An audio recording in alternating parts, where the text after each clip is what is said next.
At Auburn Adventist Academy, we believe that living God's mission is the finest way to draw young people into a relationship with Jesus Christ.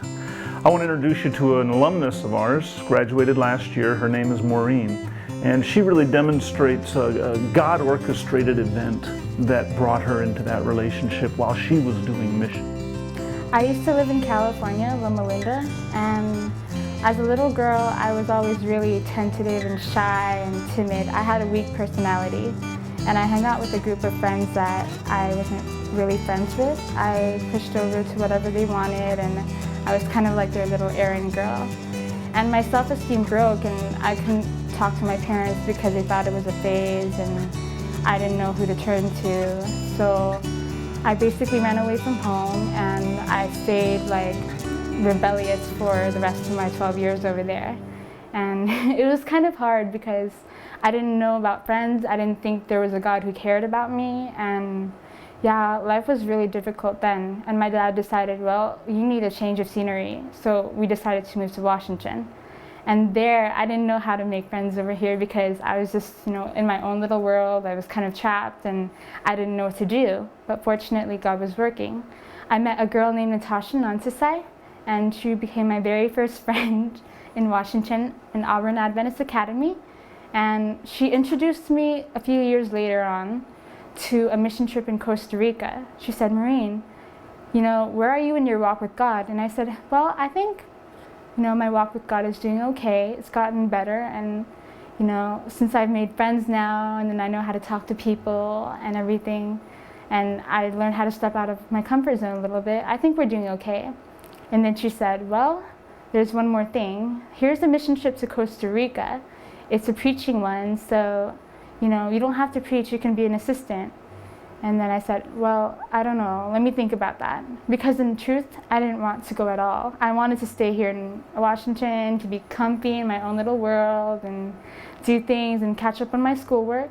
But I felt like God was speaking to me about this trip. He said, Maureen, I want you to go over and see what others see God as. So I decided, well, okay, God, I don't have the money to go, but if you can help me, then that would be good.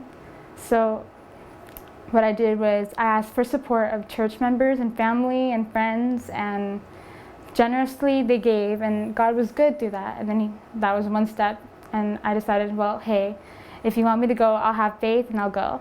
So I was working with a girl named Taylor Tachaico, and I was the assistant for her. And what she did was she went up there and preached while I helped out with music and other things and writing papers and PowerPoints.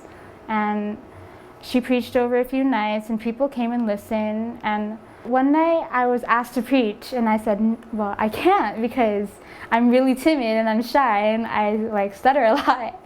So Mr. Brito said, well, you don't need to be perfect to preach either. Well, because people just appreciate what you say about God, what you have to say about God, your testimony of God. I said, well, I didn't come here to Costa Rica just to sit around. And then Natasha Nantasai was also saying, God has more for you.